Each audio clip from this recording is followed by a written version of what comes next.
નમસ્કાર મિત્રો, ભારત સરકારના મહિલા અને બાળ વિકાસ મંત્રાલય દ્વારા એક ખૂબ જ મહત્વપૂર્ણ ડિજિટલ પ્લેટફોર્મ શરૂ કરવામાં આવ્યું છે, જેનું નામ છે પંખુડી પોર્ટલ. મહિલા અને બાળ વિકાસ ક્ષેત્રે CSR કોર્પોરેટ સોશિયલ રિસ્પોન્સિબિલિટી ની ભાગીદારી વધારવા માટેનું આ એક સિંગલ વિન્ડો ડિજિટલ પ્લેટફોર્મ છે. આજના વિડીયોમાં આપણે જાણીશું કે આ પોર્ટલ શું છે, તે કેવી રીતે કામ કરે છે અને તેમાં સરકારી અધિકારીઓ તેમજ આંગણવાડી કેન્દ્રની શું ભૂમિકા હોય છે. સૌથી પહેલા સમજીએ પંખુડી પોર્ટલ શું છે. મિત્રો, પંખુડી એક એવું માધ્યમ છે જે CSR યોગદાનકર્તાઓ જેવા કે વ્યક્તિઓ છે, NRI છે, NGO છે અને કોર્પોરેટ્સ આપણા આંગણવાડી કેન્દ્રો અને અન્ય બાળ સંસ્થાઓની વાસ્તવિક જરૂરિયાતો સાથે સીધા સંબંધ છે. એટલે કે આંગણવાડીની ભૌતિક સુવિધાઓ સુધારવા, આંગણવાડી કેન્દ્રમાં કોઈ વસ્તુ, સામગ્રી, સાધનો અથવા સેવાઓ કે અન્ય કંઈ પણ જરૂરિયાત હોય તો તે જણાવી શકે છે. અહીં સૌથી મહત્વની વાત એ છે કે આ પોર્ટલ ફક્ત બિન નાણાકીય સહયોગ જ સ્વીકાર કરવામાં આવે છે. એટલે કે કોઈ પણ રોકડ વ્યવહાર થતો નથી. ફક્ત જરૂરી સામગ્રી, સાધનો, સેવાઓ સીધી પૂરી પાડવામાં આવે છે. આ પોર્ટલ મંત્રાલયના મુખ્ય 3 મિશન હેઠળ કામ કરે છે.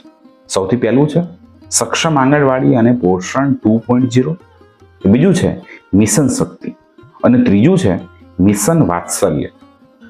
આ અંતર્ગત પોષણ અને આરોગ્ય, પ્રારંભિક બાળ સંભાળ અને શિક્ષણ એટલે કે ECC, બાળ કલ્યાણ તેમજ મહિલા સુરક્ષા અને સશક્તિકરણ જેવા મુખ્ય ક્ષેત્રો પર ખાસ ધ્યાન આપવામાં આવે છે.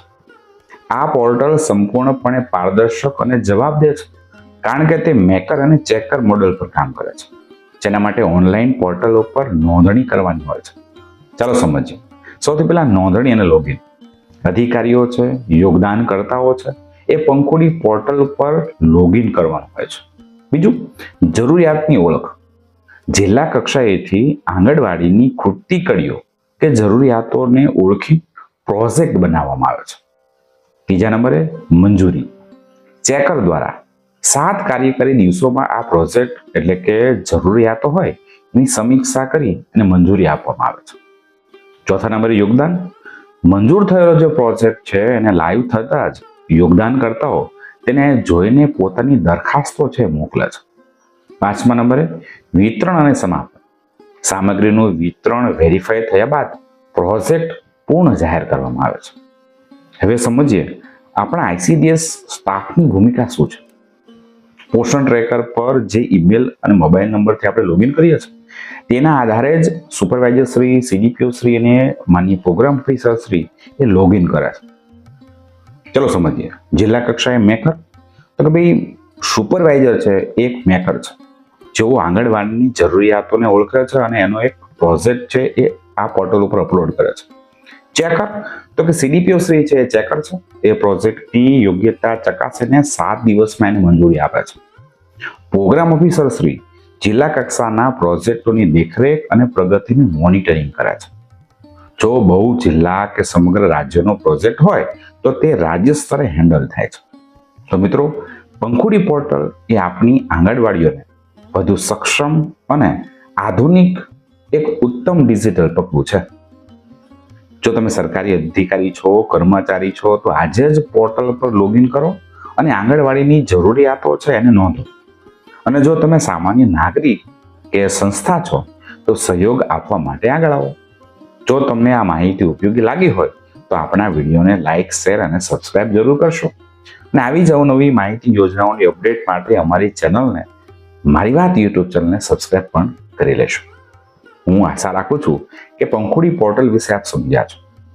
સામાન્ય રીતે સમજીએ તો પંખુડી પોર્ટલ એ છે કે આંગણવાડી કેન્દ્ર ઉપર કોઈ સાધન, સામગ્રી, વસ્તુની જરૂરિયાત હોય તો આંગણવાડી કાર્યકર બેન છે મુખ્ય સેવિકા બેનને જણાવે છે. મુખ્ય સેવિકા બેન છે એની જરૂરિયાતોનું લિસ્ટ છે એ બનાવે છે અને વધુ જે જરૂરિયાત છે એના માટે એ પોર્ટલ ઉપર લોગિન કરશે અને એ જરૂરિયાતો છે એ પોર્ટલ ઉપર જઈ અને ત્યાં એ અપલોડિંગ કરશે, એટલે કે પ્રોજેક્ટ બનાવશે. એ પ્રોજેક્ટ છે, જરૂરિયાત છે એ યોગ્ય છે કે કેમ એની ચકાસણી CDPO શ્રી કરશે. સીડીપીઓ છે એ ચકાસ કરી દીધા પછી માનની પ્રોગ્રામ ઓફિસર છે એનું દેખરેખ રાખશે અને એ યોગ્ય છે કે કેમ એ ચકાસશે.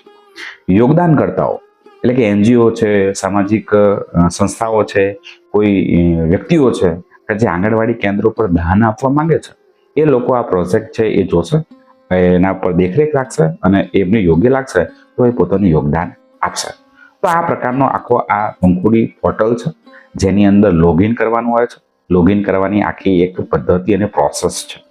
આપણે આગળના વિડીયોમાં સમજીશું કે આંગણવાડી મુખ્ય સેવિકા બેન છે એ પંખુડી પોર્ટલ ઉપર લોગિન કઈ રીતે કરવાનું હોય છે, કઈ રીતે આંગણવાડી કાર્યકર બેન છે એની જરૂરિયાતો છે એની અપલોડ કરવાની હોય છે. સીડીપીઓ છે એને 7 દિવસની અંદર એ ચેકિંગ કરવાનું હોય છે કે આ જરૂરિયાતો યોગ્ય છે કે કેમ.